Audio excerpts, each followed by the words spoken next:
And typically that measurement is the wing length, but if you look at the length of the tail, if you look at the height of the rudder, we cheat, we make it fly the way we want it to fly.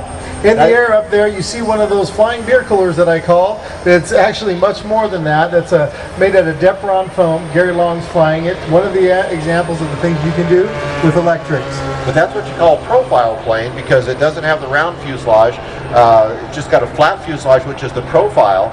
But so those have to be pretty inexpensive, correct?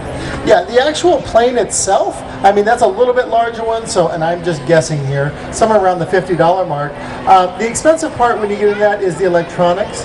After you purchase those electronics though, you can go continue to buy these airplanes and put those electronics in those airplanes. You know, the smaller ones, the ones that most people are flying in their parks and stuff, they run about $30–40 for the airframe. Electronics, depending on how crazy you get, can be about $100 to $200. Oh, they've got them where you've got retractable gear, you've got bombs that will drop, you've got gliders that actually, like one time I saw a B-29 that dropped a little glamorous glitter, whatever it dropped, Chuck Yeager's airplane, the Bell X-1. There's really no limit to what these things will do.